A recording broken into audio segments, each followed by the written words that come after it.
귀한 은혜가 있으시기를 바라겠습니다. 목자를 닮은 양으로 사는 것.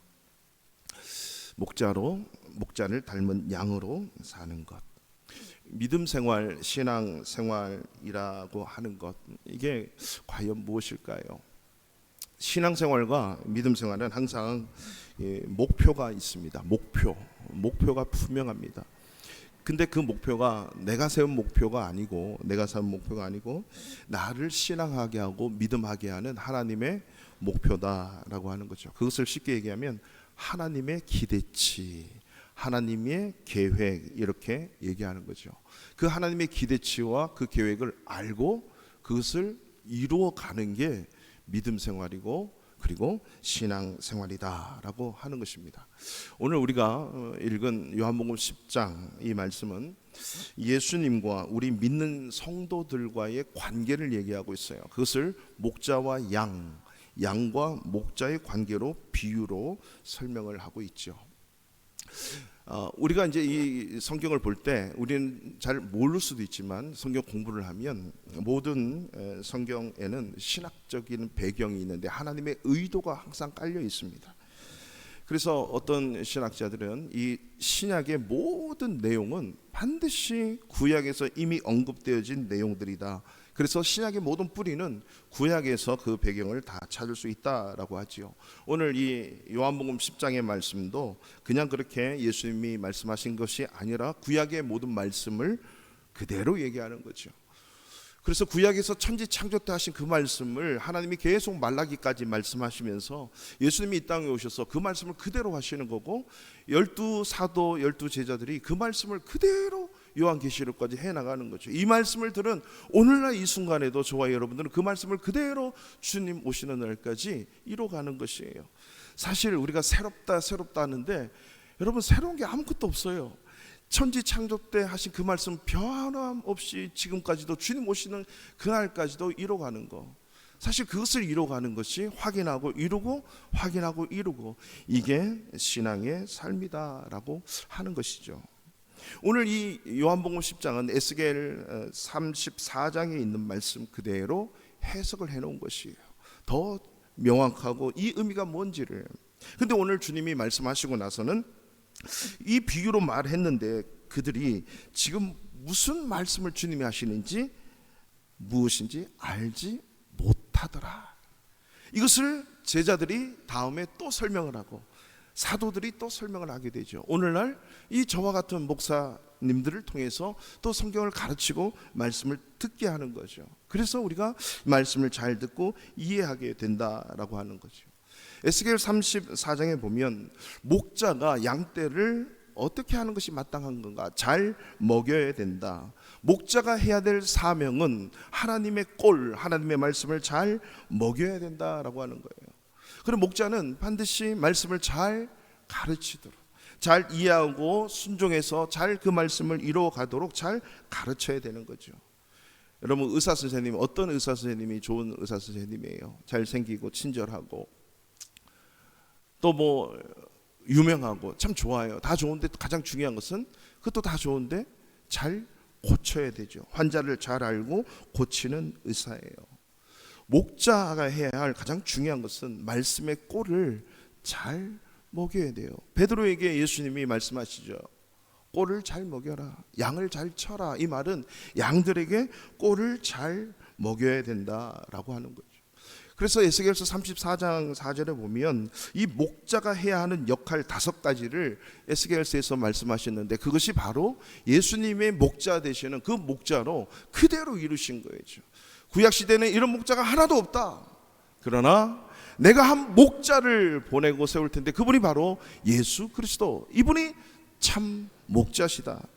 그 목자가 어떤 목자였냐? 연약한 자를 강하게 하는 것, 이게 이제 에스겔서에 5가지 나오는데, 둘째는 병든 자를 고치는 것, 셋째는 상한 자를 싸매 주는 것, 넷째는 쫓기는 사람들을 돌아오게 하는 것, 다섯째는 잃어버린 자를 찾는 것. 이것 잘하면 선한 목자다라고 하는 거죠. 그래서 오늘 이 본문에서도 예수님은 나는 선한 목자다라고 하는 의미입니다. 오늘 말씀의 제목이 목자를 닮은 양으로 사는 것. 여러분, 우리가 평생 양인 줄 알고 사는데 주님이 오늘 이 본문의 말씀을 너희는 양이니까 양으로 살고 나는 목자야 따라와, 이런 개념으로 성경을 보신다면 오늘 예수님 말씀하신 것처럼 잘못 성경을 오해하고 있는 것입니다. 비록 저와 여러분들은 목자와 양의 모습으로 주님과의 관계를 맺고 있지만 주님은 나를 목자 닮은 양으로 만들어 가셔서 그 양이 목자 되게 하신다는 사실을 잊지 마셔야 돼요.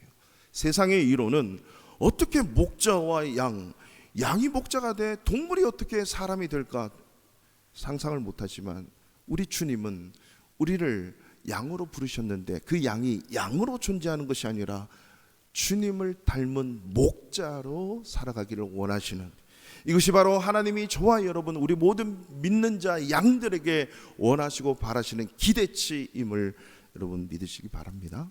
그러면 오늘 우리는 본문을 통해서 두 가지를 알아야 돼요. 선한 목자가 해야 할 일과 양으로서 해야 할 일. 왜냐하면 양이 되어야 선한 목자를 따라가고 그 목자를 닮은 목자가 될 수 있기 때문이다 라고 하는 거죠. 이 여름철에 많이 덥고 하지만요, 새벽에 너무너무 좋아요. 그래서 여러분 항상 기대치와 목표치를 항상 세우세요. 하나님이 원하시는 것. 우리 교회는 모든 예배자들이 생명을 거는 예배에 목숨 걸자. 우리 찬양단, 찬양팀, 예배팀 다 목숨 걸고 예배 드려야 되죠. 근데 목숨 걸면 하나님이 예배를 통해 절대 죽이지 않더라고. 오히려 그 생명의 풍성함을 느끼게 하는 거죠. 이번 여름에 여러분 이제 겨울 오면요, 새벽에 일어나기 힘들어. 새벽기도 쌓고 금요기도 쌓고 또 수요 예배에 한번 목숨을 한번 걸어보자는 거죠. 주일날 한번 나오시는 분은 일주일에 2번 나오고, 2번 나오시는 분 3번 나오고, 3번 나오시는 분 4번 나오고, 하나님과 점점 가까운 그러한 삶의 변화가 저와 여러분 가운데 하나님의 기대치를 이루는 신앙의 삶이 넘치기를 축원합니다. 첫 번째는 선한 목자가 하는 일이 뭔가라고 하는 거죠. 선한 목자가 하는 일, 오늘 본문에 보면 이름을 각각 부른대요. 3절 우리 다 같이 한번 읽어보시겠습니다. 시작. 문지기는 그를 위하여 문을 열고 양은 그의 음성을 듣나니. 아멘. 이름을 알고 이름을 각각 부르는 거죠. 제가 이 이름 기억하는데 되게 많은 어려움을 이렇게 겪어요. 왜냐하면 잘 안 보기 때문에. 이름은 아는데 얼굴하고 매치가 안 돼요. 근데 이 이스라엘, 이 팔레스타인의 목자들은요, 양이 거의 다 비슷한데 그 각각의 이름이 있다는 거죠. 오늘 본문에도 각각 이름을 부른다라고 하는 것입니다. 그러니까 목자, 선한 목자는 각 모든 사람의 이름을 부른다. 그 이름을 부른다의 의미를 오늘 두 가지만 한번 살펴보면요, 그 이름을 부른다는 의미는 첫째는 나로 봐준다는 거죠. 나를 존재의 가치로 봐준다는 겁니다. 나의 정체성으로 봐준다는 거죠. 어떤 사람은 나 자신을 나로 봐주지 않아요. 내 위치, 그죠? 내 위치, 그리고 내 지위, 내 돈으로 봐요. 우리 이제 남자분들은 그런 경험이 많으실 거예요. 저도 그런 분들을 많이 경험을 해요. 맞다는 장구인 것 같아요. 우리 회사에서, 사회에서 명성 높은 그 자리를 떠나면 정말 자기가 그 자리에 있을 때 수많은 사람들이 찾아오고 했는데요, 그 자리에 딱 끝나니까 한 사람도 찾아오지 않는데요. 교회 외에는 없는 거죠. 교회 사람 외에는 없는 거죠. 직장을 떠나고 회사를 떠나고 내 삶의 그 지위를 떠나면 찾아오는 사람이 없어요. 그게 무슨 뜻이냐면 나를 나로 보지 않고 내 지위와 내 명예와 내 위치를 보고 따르는 거거든요. 뭐 살아있는 권력 그러는데 사실 그 권력, 그걸 보고 따르는 거지 사실 그 존재로 보지는 않는다라고 하는 거죠. 그 존재는 대체 불가의 존재예요. 저와 여러분 75억, 이 세상의 인구가 75억이라면 75억 인구 중에 단 한 명밖에 없는 전무후무한 존재라고 하는 사실을 아십니까? 믿습니까? 하나님이 우연히 김성수 얘 김성수야 이렇게 만들지 않았어요. 75억 분의 1인데 이 한 사람은요 전무후무예요. 하나님이 다시는 나와 같은 사람 창조하지 않아요. 지위는 대체될 수 있죠. 목사 안 되면 목사는 대체될 수 있고, 대통령 안 되면 대통령 대체는 시킬 수 있으나, 김성수라고는 저와 같은 인자는 전무후무하게 하나님의 역사 속에 단 한 명밖에 없다는 사실을 안다면, 하나님은 저와 여러분을 지위로 대하지 않고 이 세상에 태어난 존재 자체로 대하신다라고 하는 사실이에요. 이게 각각 이름을 부른다라고 하는 거죠. 미국에서 신학 공부를 정말 오랫동안 하시고 아주 훌륭하신 목사님, 주석도 쓰시고 책도 많이 내신 훌륭하신 그 목사님이, 이제 지금 목사님이지만 이제 신학상 때 훌륭하실 때 결혼하기 위해서 선을 한 40번 넘게 보셨대요. 선을. 그래서 선을 보는, 이제 그때는 자매님이죠. 이 자매님 선을 보면 어떤 분들이 이제 그렇게 묻는데요. 그러면 이분이 항상 던지는 말이 있대요. 공부를 그렇게 열심히 잘하고 그리고 뛰어난 석학이니까 이제 신학교 교수님이 되고 연구를 하는 그런 이제 목사님으로 앞으로 되시겠다. 다들 그렇게 생각하고 선을 보는 경우가 많이 있대요. 근데 이제 신학 박사님이 그때는 이제 공부하시고 계셨으니까 그런 질문을 한대요. 뭐 하실 거예요? 물으면 저는 이제 박사학위를 다 끝나고 이제 다 그거 끝나고 한국 가서 교회를 개척할 거예요. 그러면 그 앞에 있는 자매가 고개를 탁 떨구고 교수를 안 하실 거군요. 교회를 개척하실 거군요. 교회 개척한다는 게 쉽지 않잖아요. 나를 보고 우리를 보면 알잖아요. 이게 목회한다는 게 쉽지 않거든요. 그래서 그걸 딱 물으면 고개가 딱 떨궈지면 아니구나 그렇게 한대요. 그래서 선을 거의 40번을 보셨다네요. 왜냐하면 앞에 있는 이 남자, 이 박사님을 존재 자체로 보지 않고 지위로 보는 거예요. 개척하는 것보다, 목회하는 것보다 박사하고 교수하고 이게 승승장구하는 이게 낫지라고 생각을 한다는 거죠. 왜냐하면 존재 자체로 보지 않고 껍데기와 형식으로 본다는 거죠. 지위를 보는 거죠. 여러분, 우리를 지으시고 부르시고 신앙하게 하신 하나님은요, 우리를 이렇게 보지 않아요. 내 이름 자체, 그 석자, 외형적인 모습이 아니라 지금 이 모습이 아니라요, 원래 나를 만드신 그 모습으로 보기를 원하시는 것, 이게 존재 자체로 우리를 부르시는 거죠. 또 하나 이름을 부른다는 것은 그 존재 자체에 대한 기대가 있다는 거예요. 기대치. 여러분, 이름마다 다 보통 의미가 있잖아요. 예전에 우리나라는 끝순이, 말순이, 종순이 이래가지고 1종, 2종, 3종, 4종 이래서 대충 지었다는 말도 있어요. 그만큼 인권에 대해서 별로 생각을 안 하는 거죠. 그런 나라가 지금도 존재해요. 근데 인권이 발달되고 이 하나님의 이 창조의 소중함을 아는 나라들은 그렇지 않아요. 이 한 사람의 이름을 정말 소중히 다루거든요. 저도 제 시대에 태어났는데 이 애가 살아있으니까 그 당시에 5만 원 주고 장명소에 가서 신통한 자에게 이름을 돈 주고 지었대요. 제 이름을, 제 아버님이. 그때는 제가 예수를 안 믿었으니까 제 이름이 성수잖아요.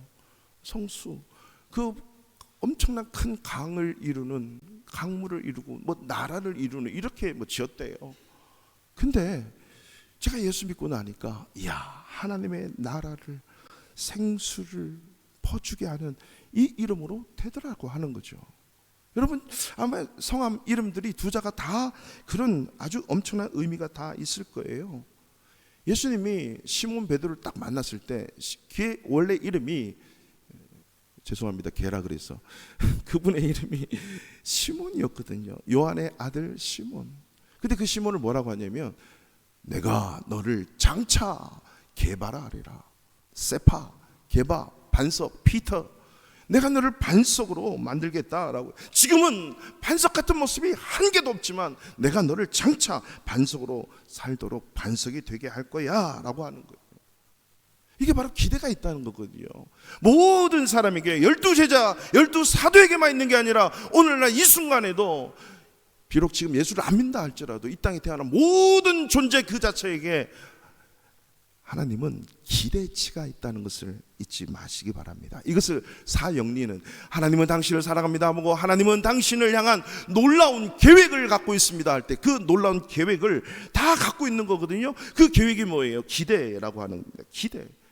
당신을 향한 기대치가 있다라고 하는 거죠. 저와 여러분 한 사람 한 사람이 하나님 앞에 아주 소중하고 귀중한 사람이라고 하는 거죠. 그 한 사람을 통해서 75억 분의 1이라고 하는 이 한 사람을 통해서 하나님은 분명히 하나님의 기대, 하나님의 원하심을 이뤄가기를 원하는 거죠. 사실 이것을 알고 이것을 붙드는 게 뭐냐면요, 믿음 생활한다, 신앙 생활한다 이러는 거예요. 이걸 기대하지 않고 이 목표가 없으면 죄송하지만 종교생활 하는 거예요. 종교생활. 여러분 동물의 왕국을 보시면, 저는 가끔 동물의 왕국을 여기 와서는 자주 못 보지만 가끔 봐요. 이 새들 나오는 이 스토리를 보면 이 어미새가 새끼 새들을 날게 하는데 그 훈련을 시켜요. 그냥 가만히 있으면 나는 게 아닙니다. 신명기 32장에도 보면 하나님께서 모세에게 그렇게 노래를 하게 하죠. 독수리가 날개에 새끼를 엎어서 날도록 비상하도록 하는 거죠. 그러니까 새끼 독수리를 훈련시킬 때 둥지에서 계속 떨어뜨리는 거죠. 날 때까지 떨어뜨려요. 못 나면 자기 날개로 받고 그리고 또 올라가서 또 던지고. 그래서 동물의 왕국을 보면 여러분 어미새가 둥지를 막 흩어요. 날개가 났는데 날개짓을 안 하니까 둥지를 막 흩은 다음에 다리를 계속 쪼는 거 보셨어요? 다리를 쫙 쪼가지고 이 둥지를 떠나가게 하죠. 그러면 툭 떨어져요. 근데 또 다시 올려. 그리고 떨어지면서 또 날개짓을 해. 그러다가 휘 나는 거죠. 여러분 어미새와 새끼새, 새끼 독수리와 어미 독수리의 결정적인 차이가 여기에 있어요. 뭘까요? 새끼 독수리는요, 내가 날 수 있다라는 걸 전혀 몰라요. 나는 날아야지 의지 없어요. 근데 어미 독수리는 알아요. 왜? 경험을 했기 때문에. 넌 날아야 돼. 여기서 이렇게 둥지에 있으면 안 돼. 날아야 돼. 왜냐하면 날아봤기 때문이죠. 하나님과 우리의 관계도 마찬가지예요. 하나님은 우리가 날 수 있다는 것을 이미 아세요. 그런데 우리는 우리 자신이 날 수 있다는 것을 전혀 몰라요. 여기서부터 하나님과 우리의 관계가 분명해지고 올바로 가져야 돼요.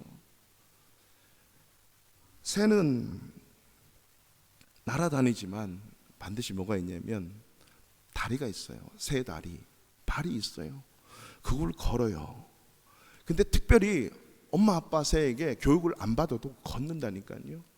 또 발톱이 있어서 뭔가 꽉 움켜져서 전선에도 잘 앉고 경사져도 잘 앉고, 박쥐 같은 애는 날아다니지만 거꾸로도 막 붙어 있고 그래요. 왜냐하면 발톱이 꽉 있거든요. 어딘가에 매달릴 수 있어요.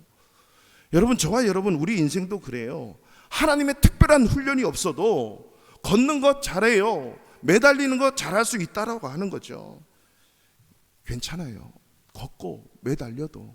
그러나 그것이 독수리, 새의 최상의 모습은 아니에요. 새들의 최상의 모습은 날아야 돼요. 두 날개를 휘저으면서 날아야 새구나 독수리구나를 아는 거예요. 저는 어릴 때 닭을 많이 잡아봤어요. 여러분, 닭 잡으면서 저는 지금도 닭을 먹으면서 한 가지 늘 스스로 얘기하는 게 있어요. 아유, 넌 날지도 못하고 날개만 있구나. 우리가 먹는구나. 맛있다. 근데 시골에는 닭을 풀어놓고 키우거든요. 그러면 그 닭을 잡으려면 쫓아가야 돼요.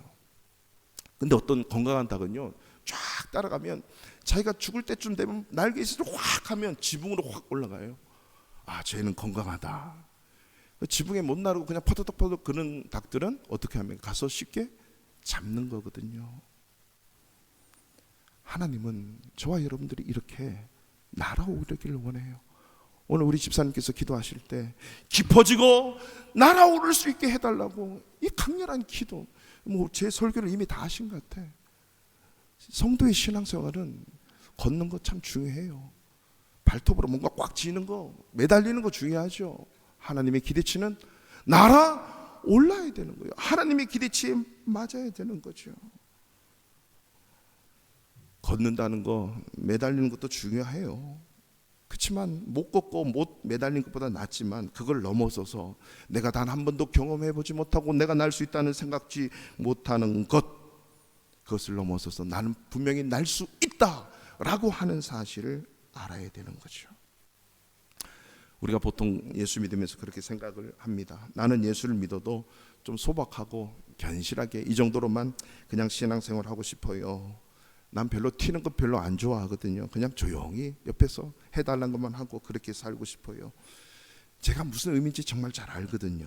다 알아요. 근데 그렇게 살아서는 안 돼요. 신앙생활 그렇게 하시면 안 됩니다. 자신을 너무 과소평가하는 거죠. 75분의 1로 이 세상에 온 저와 여러분들이 그렇게 살아서 되겠습니까?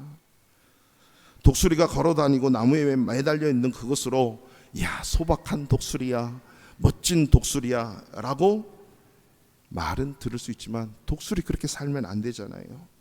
날아 올라서 비상해야 돼요. 하나님께서 저와 여러분들을 향한 기대하는 바가 있거든요. 계획하시는 바가 있어요. 날아 올라야 돼요. 현실에 그냥 이렇게 내 모습이 이러니까 나는 이렇게 신앙생활 할 거야. 제가 뭐 이래서 여기에 머무르면 안 된다는 거예요. 우리 교회 주보에도 비전을 보면 모든 믿는 자를 리더로 세우는 거예요. 여러분, 리더는 자기가 원하는 일을 하는 게 리더가 아니에요. 하나님이 원하는 일을 하는 게 리더잖아요. 우리 교회 교사, 셀 리더, 뭐 또 각종 리더가 있습니다. 영혼을 돌보고 특별히 꼴을 먹이는 리더 정말 중요해요. 꼴을 먹여보지 못하는 리더는 진정한 리더가 될 수 없습니다. 꼴을 반드시 먹여봐야 돼요. 엄마 아빠가 돼봐야 엄마 아빠의 심정을 알잖아요. 그리고 내가 이 세상에 가만히 있어도 우리의 자녀가 반드시 엄마 아빠가 된다는 걸 나는 믿고 있고, 또 그렇게 우리의 자녀들이 엄마 아빠 되기를 원하는 것처럼 하나님은 그렇게 꼴을 먹이는, 꼴만 먹는 양으로 있는 게 아니라 그 양이 또 다른 자에게 꼴을 먹일 수 있는 주님을 닮은 목자가 되기를 원하신다는 사실을 여러분 결코 잊어서는 안 되는 것입니다. 스스로 생각을 해보세요. 신앙생활 하죠. 걸어다니는 신앙생활, 신앙생활이에요.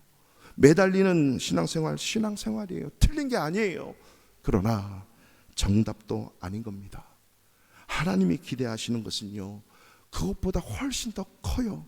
75분의 1을 만들어 놓고 아 그래 뭐 네가 나오면 나오고 말면 말고, 하나님이 그 정도로 생각하신다? 천만에요. 하나님은 우리를 사랑하신다고 하시는데 때로는 하나님은요, 우리가 감당할 수 없는 일도 맡기세요.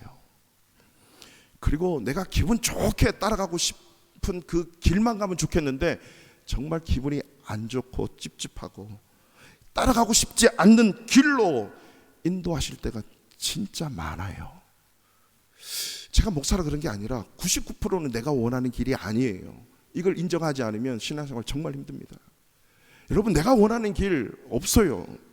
주님이 원하는 길은 진짜 많아요. 그 길을 가는 게 신앙생활이에요. 저는 짧은 목회하면서 이제까지 제가 원하는 길 진짜 안 가요. 제가 지난 수요 예배 때도 말씀드렸지만 제가 원하는 길을 하나님 앞에 다 알아요. 근데 그게 하나도 안 돼. 하나님 길이 따로 있어요. 이게 신앙생활이라고 하는 거죠. 노아를 한번 생각해 보세요. 노아가 배 만들어 본 적 있을까요, 없을까요? 노아 배 진짜 너 잘 만들어. 야, 너 배 훌륭하게 만들었지. 그래, 너 와서 배를 만들어. 천만에 하나님 그러지 않으셨어요. 한 번도 배 만들어 보지 못한 사람에게 물가로 가서 배 만들라? 아니에요. 산 꼭대기에서 배를 만들래. 그것도 100년 가까이. 아마 저 같으면 하나님 이러시면 안 돼요. 배 만드는 현대조선, 뭐 조선이 너무 많은데 왜 저에게? 하나님의 생각은 그렇지 않다는 거예요. 모세를 보세요. 여러분, 모세 40세 때 자기 마음대로 살다가 바로가 무서워서 도망간 사람이에요. 바로한테 40년 지났지만 잡히면 죽어요. 근데 하나님이 감당하지 못하도록 바로 앞에 세우세요. 아브라함 보세요. 본토 친척 아비집 떠나기 싫어요. 동네 내 고향 가기 싫잖아요. 감당하지 못한 일이에요. 이 모세, 아브라함, 노아 동일한 게 뭐예요? 다 감당치 못할 일들을 하나님이 감당하게 하신 거예요. 다 처음 해보는 일이에요. 하나님은 우리를 사랑한다 해놓고는 다 처음 해보는 일을 시키고요, 다 싫은 일들을 하나님 다 시킨다니까요. 우리를 사랑한다고 하셔놓고 다 이렇게 이끌어 가시는 거죠. 왜 그럴까요? 하나님 우리를 아시거든요.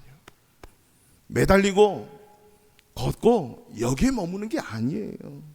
세상 일 잘한다고 주의 일 잘한다, 여러분 천만에요.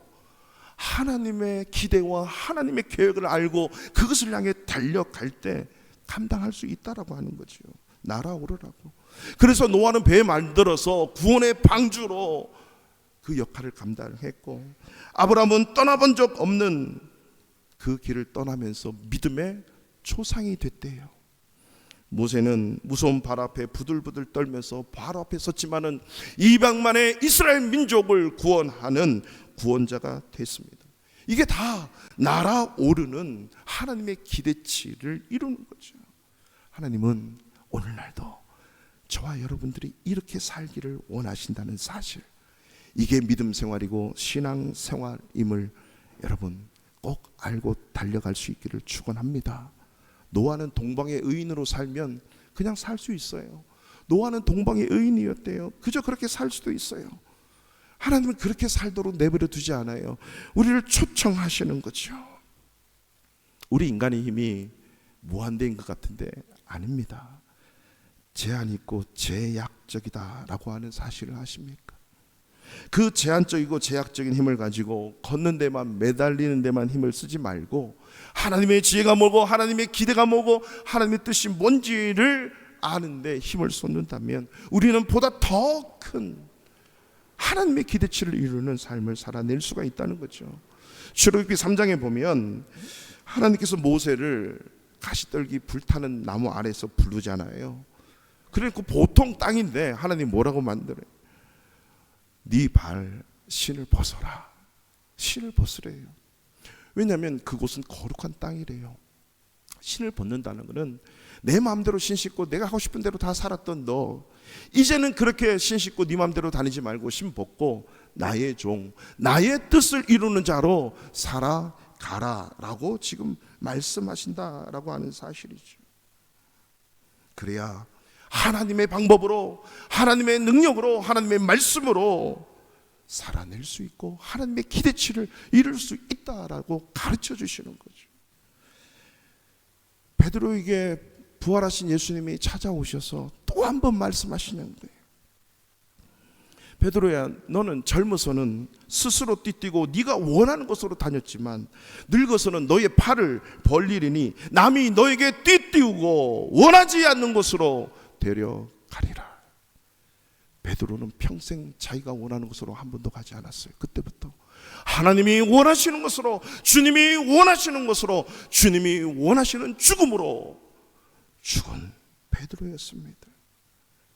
내 기대치가 아니라, 내 목표가 아니라 하나님의 기대치, 하나님의 목표로 날아오를 수 있는 저와 여러분의 믿음 생활 되시기를 축원합니다. 두 번째는 이제 목자의 입장을 봤으면 양의 입장이 되어야 되겠죠. 양이 해야 할 일이 있습니다. 우리 4절 5절 다 같이, 2절 다 같이 읽습니다. 자기 양을 다 내어놓은 후에 앞서가면 양들이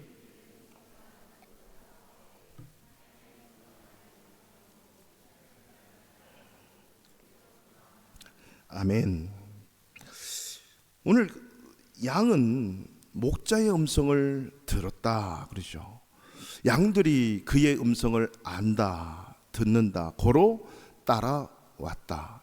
근데 타인의 음성은 알지 못한다, 듣지 않는다, 따르지 않는다, 이렇게 말하고 있습니다.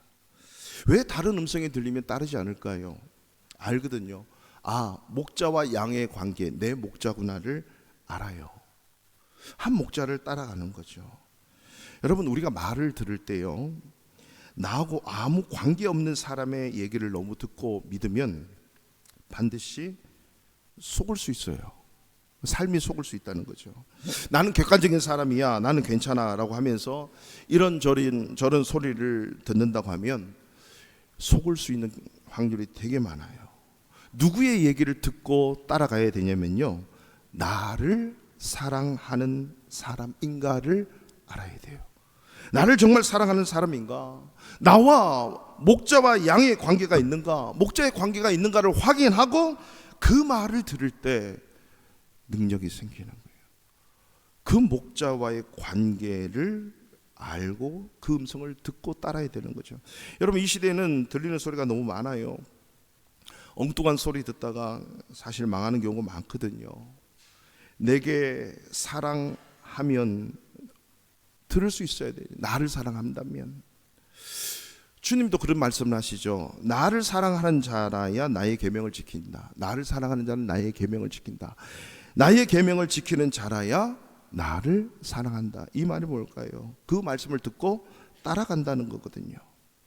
우리가 주님의 음성을 듣는 것은 따라가면 되는데, 주님의 음성 아닌 게 있는데 크게 두 가지예요. 세상의 소리가 있고, 그리고 내 내면의 소리가 있어요.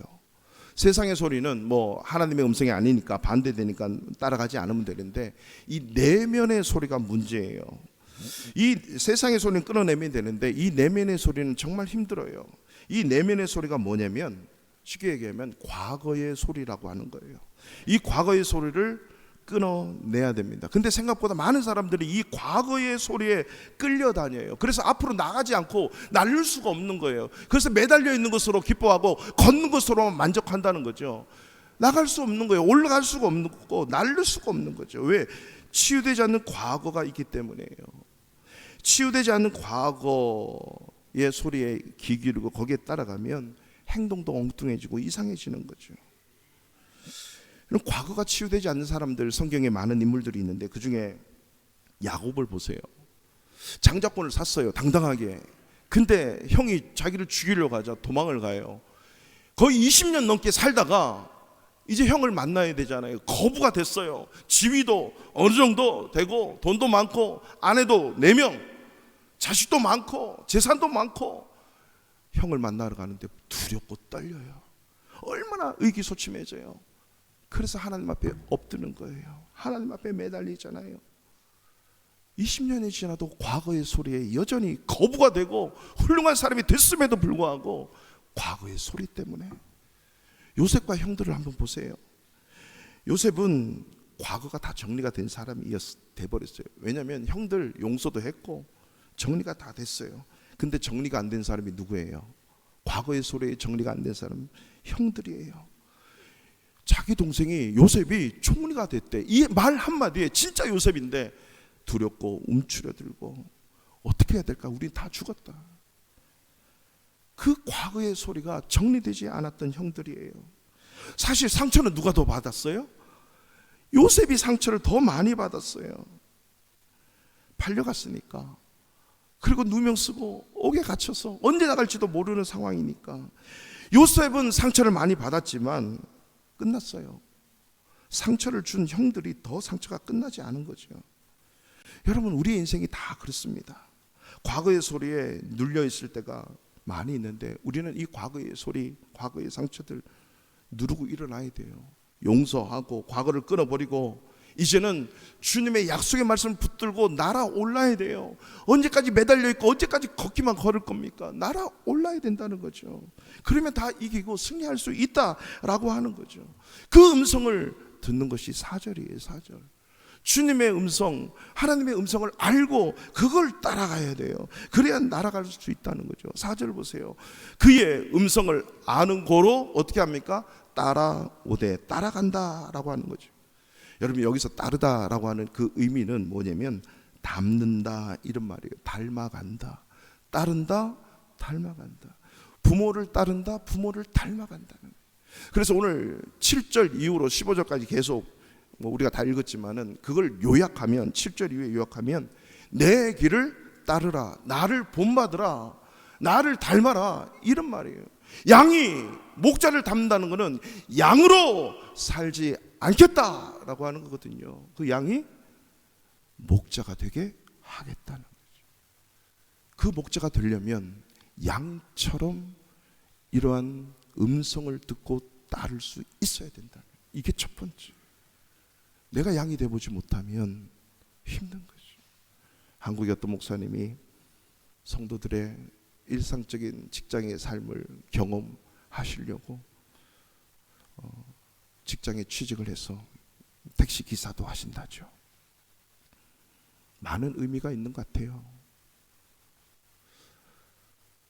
여러분, 내가 양이 되어야 음성 듣고 따라가고, 그 음성이 어떤 음성인지 주님을 닮아가고, 나는 양이 아니야, 나는 목자가 될 거야. 세상 사람들은 양이 좋사오니 그냥 걷고 매달리고 끝이에요. 하나님은 그렇게 부르지 않았다는 거죠. 양으로서 음성을 듣고 그 양이 목자를 닮아 목자가 되게 하는 것이 하나님의 기대치. 나와 같은 목자를 만들어내는 거예요. 이게 하나님의 부르심이다 라고 하는 사실을 잊지 마십시오.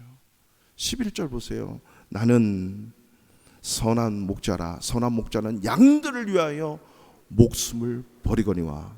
14절 보세요. 15절 14절. 나는 선한 목자라. 나는 내 양을 알고 양도 나를 안다. 서로 아는 거예요.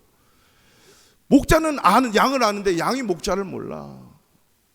양은 목자를 아는데 목자가 양을 몰라. 서로 알아도 안 돼. 한쪽만 알아도 안 돼. 서로 알아는 거죠. 15절. 나를 아는 것이 아버지께서 나를 아시고 내가 아버지를 아는 것 같으니 나는 양을 위하여 목숨을 버리노라. 아멘. 지금 양을 위하여 목숨을 버린다 이게 무슨 말일까요? 예수님이 십자가를 말씀하고 계시는 거예요. 십자가를 진다. 이 말씀은 누가복음 9장 20절에 보면 누구든지 아무든지 나를 따라오려거든 자기를 부인하고 자기 십자가를 지고 나를 따라오라. 이게 무슨 말일까요? 자기 십자가를 지고 나를 따라와라. 내가 십자가를 진 것처럼 너희들도 십자가를 지고 따라라. 너희들도 십자가 져야 된다라고 하는 말씀입니다. 양이 십자가를 집니까? 아닙니다. 목자가 십자가를 지는. 내가 양을 위하여 목숨을 버리노라. 이 말은 양의 입장에서 생각하는 것은 나를 위해 목숨을 버리는 거야, 이 정도가 아니에요. 나도 목자가 되어서 저렇게 양을 위해 목숨을 버리는 선한 목자가 되어야지. 이게 우리의 비전이고 우리의 꿈이고 우리가 날아오르는 거예요. 다 목자가 안 되고 그런 목자가 없어도 내가 진짜 양이라면 그런 목자가 되어야죠. 이게 주님이 우리를 향한 기대치, 이게 신앙생활이다라고 하는 거죠. 이 말씀은요, 사복음서에 다 나와요. 누구든지 나를 따라오려거든, 누구든지 나를 믿으려면 주님을 닮는 것은 십자가를 지는 거. 이걸 양들에게 지금 요구하고 있는 말씀이 오늘 요한복음 10장입니다. 너희들 나를 따를래? 너희들 나를 닮을 주지 않겠니? 라고 하는 거죠. 왜 그럴까요? 그 길만이 승리의 길이고 인생에서 기쁨의 길이고 행복의 길이고 진정한 진리의 길이다라는 말씀입니다. 여기에 계시는 분들은요, 다 모든 분들은 다 예수님을 따르는 양들입니다. 우리가 어떤 길을 걸어야 되겠습니까? 예수님이 가신 그 길, 십자가의 길을 가는 거죠. 이것이 하나님의 뜻을 이루는 부활의 능력이 있고 영광의 소망이 있고 능력이 있는 그러한 삶을 살고 이 땅 위에서 날아오르는 비상하는 삶을 살아가는 삶의 비결인 거죠. 그래서 빌립보서 1장 29절에 그리스도를 위하여 너에게 은혜를 주신 것, 저와 여러분 다 은혜 받았잖아요. 주신 것은 다만 그를 믿을 뿐만 아니라 또한 그를 위하여 고난도 받게 하려면. 이 말씀이 약간 의역이 되어야 되는데, 고난 받으면 예수님처럼 맨날 이렇게 십자가에서 이렇게 지지를 고난받는 그런 것만 생각하는데 그게 아니에요. 이 세상에 어떤 고난도 이길 수 있는 힘과 능력을 주신다. 그래서 은혜로 승리한다라는 말씀이에요. 약속의 말씀이에요. 그를 위해서 어떤 고난도 받는 것을 고난도 이기고 승리한다라고 하는 말씀이 그죠. 그 고난을 이기게 한다. 그래서 지혜도 주시고 능력도 주신다라고 하는 말씀이죠. 그래서 십자가가 승리고 십자가가 능력이에요. 믿는 자들에게 그 십자가는 구원을 주시는 하나님의 능력임이 됨이라. 아멘. 그 능력으로 살아내도록 어떤 고난에도 기거나 걷거나 매달리지 않고 그 고난을 날아오르는 이 능력 또한 주시는 것. 그래서 우리에게 은혜를 주셨다라고 말씀입니다. 그러니까 우리가 먼저 좋은 양이 되어야 되겠죠. 목자의 음성을 듣고 그 목자를 따라가야 한다는 것. 근데 우리는 뭐 하고 있죠? 여전히 주신 것 많고 모든 것이 은혜라고 말하면서 주님을 따라가지 않으려고 해요. 그 주신 은혜를 걷고 매달리는 데만 총력을 기울여서 사는 거예요. 이게 사실 오늘날 날지 못하는 동닭처럼 조류인데 날지 못하는. 그래서 우리는 닭을 보면서 그런 영적인 메시지도 알아야 돼요. 네가 날면 지붕에만 오르는구나. 왜 훨훨 날지 못하니? 너는 우리의 주식이구나. 독수리는 또 그런 게 아니죠. 그런 것을 보면서 영적 교훈들을 우리가 받아내야 되는 거죠. 이런 얘기가 있어요. 동물원에 있는 아빠 낙타와 새끼 낙타가 어느 날 대화를 했어요. 그 새끼 낙타가 아빠 낙타에게 묻는 거예요. 아빠, 우리는 왜 이렇게 등에 혹이 있죠? 등에 혹이 있는 사람이 아니고 동물들이 별로 없어요. 왜 등에 혹이 2개씩이나 있어요? 그랬더니 아빠가 이건 말이야, 그 사막의 여정, 기나긴 사막길을 갈 때 배고프고 목마를 때 그것을 저장하기 위함이야. 이야, 그렇군요. 근데 아빠, 우리의 속눈썹이 왜 이렇게 길어요? 왜 속눈썹이 이렇게 쫙 길고 이럴까요? 멋있긴 멋있는데 했더니 그건 말이야, 사막을 걸어갈 때 모래바람이 불어올 때 그 모래바람을 이기기 위해서 이 속눈썹이 있는 거란다. 그래요? 그렇다면 우리의 이 발가락이, 이 발이 희한하게 생겼어요. 다 붙어 있어요. 이렇게 발가락이 오리발처럼 이렇게 다 붙어 있어요. 왜 그렇죠? 그랬더니 그것은 말이야, 모래가 휘바람칠 때 모래에 쑥쑥 빠지지 않도록 모래밭을 아주 유유자적하게 걸어갈 수 있도록 하기 위함이야. 그랬대요. 그래, 아빠 얘기를 들은 이 새끼 낙타가, 근데 아빠, 우리는 왜 사막에 있지 않고 동물원에 있어요? 라고 물었다는 거죠. 낙타는요, 사막에서 최적화 살 수 있도록 최적화된 동물이에요. 하나님이 사막에 그렇게 살도록 그렇게 창조해서 보낸 동물이 낙타라고 하는 거죠. 물주머니가 있고 양식주머니가 있고, 아무리 모래바람이 휘몰아쳐도 그 눈썹으로 다 막아내면서 그 모래 속에서 푹푹 빠져서 힘들 텐데 그걸 처벅처벅 걸을 수 있는 그 다리도 주시고, 그렇게 창조하셔서 사막에 두셨다라고 하는 거죠. 근데 사막에 있지 않고 동물원에 있다? 우리 예수 믿는 성도들의 딜레마와 똑같은 것 아니겠습니까? 우리가 신앙생활 하는 거 하나님께서 달라고 해서 다 주셨어요. 은혜도 주시고 능력도 주시고 세상에 나가서 하나님의 사람으로, 하나님의 능력으로 살아갈 수 있도록 다 주셨어요. 제가 초반에 말씀드린 것처럼 우리에게 독수리처럼 날 수 있는 날개를 주셨는데 그거 한 번 정도 펴고 끝난다면, 그냥 벗고 매달려만 있는다면, 저와 여러분은 창공을 날아 올라서 비상을 해야 돼요. 하나님의 능력이 뭔지, 하나님의 은혜가 뭔지를 창공에서 보여주고 나타내야 된다는 거죠. 그래서 예수님께서 요한복음 14장에 보면, 나를 믿는 자는 내가 하는 일도 한다. 그렇지만 그뿐만 아니라 이보다도 더 큰 일을 할 거야 라고 예수님이 말씀하십니다. 우리가 양으로 살지 않고 목자로 살면요, 예수님이 하신 일을 한대요. 뿐만 아니라 예수님보다 더 큰 일도 할 수 있답니다. 믿으십니까?